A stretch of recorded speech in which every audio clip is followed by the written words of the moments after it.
뉴스 돋보기 오늘은 정치부 민지숙 기자 나와 있습니다. 어서 오십시오. 민 기자, 일단 올해 해외에 나가 있는 우리나라 국민들 이 재외선거 투표율이 역대 최고를 기록했다면서요. 네, 62.8%입니다. 재외국민 투표 제도가 도입된 이후 가장 높은 숫자라고 하는데요. 코로나19로 선거 사무가 마비됐던 지난 총선 때는 40%대였는데 이제는 업무가 정상화되고 윤석열 정권 들어 처음 치러지는 선거인 만큼 뜨거운 관심을 보인 것으로 보입니다.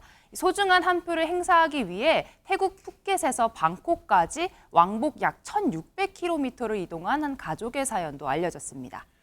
네, 왕복 1,600km를 이동해서 선거를 했다는 건데 저희도 좀 본받을 만한 사연인 것 같습니다. 우리나라에선 이제 모레부터 사전투표 시작되잖아요. 네. 관측은 어떻습니까? 네, 사전투표율이 높으면 진보 정당에 유리하다라는 통념이 있었죠. 역대 가장 높은 사전투표율 기록했던 지난 21대 총선 땐 민주당이 180석으로 압승을 했었습니다. 그런데 바로 다음 이 기록을 뛰어넘었던 지난 대선 때는 보수정당 후보인 윤석열 대통령이 당선됐죠.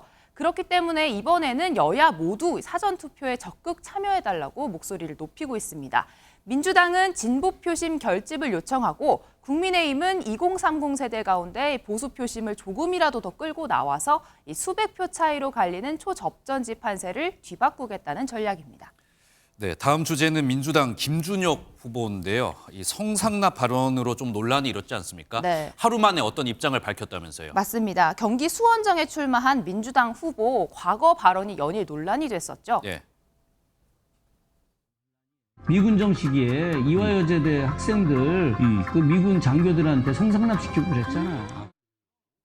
네, 처음에 김 후보는 이 사퇴를 요구하는 이화여대 입장문에 이어서 역사자로서 증언의 바탕을 둔 내용이라 반박을 했었는데 이 기록에 실체가 없다라는 지적이 나왔었죠.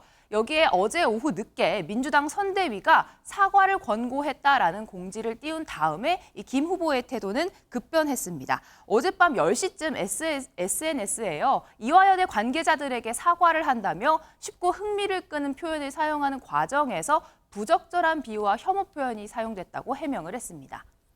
네, 민주당 차원에서 이게 움직인 것 같은데 아무래도 선거를 앞두고 이게 좀 악영향을 미칠 수 있다, 이런 분석이 깔려 있겠죠? 맞습니다. 앞서 이 국민의힘도 성적인 발언으로 논란이 됐던 장해찬 후보에 대한 공천을 취소하며 진화에 나섰고 민주당의 정봉주 전 의원 이른바 목발경품이라는 막말 때문에 공천이 취소되기도 했습니다.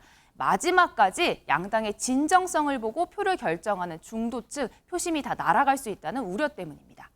네, 마지막으로 오늘 여야 일정 한번 살펴보겠습니다. 제주도에서 4.3 추념식이 열리는데 누가 참석합니까? 여야 대표들이 참석하는 게 관례인데요. 지난번에는 김기현 전 대표도 참석하지 않았었죠.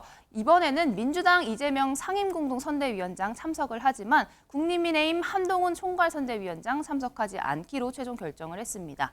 한 위원장 오늘 강원과 충북 지역을 찾는데요. 빠듯한 현장 유세 일정에 제주에 내려가지 못하고 대신 윤재호 원내대표와 비례정당 국민의힘의 인유한 선대위원장이 대신 참석하기로 했습니다. 네, 기념사업회 층에서는 어떤 입장을 냈습니까? 네, 입장이 하나 나왔는데요. 대통령에 이어서 한동훈 위원장의 불참 소식까지 이어지자 제주도민에 대한 예의를 저버렸다라는 비판 입장문을 냈습니다.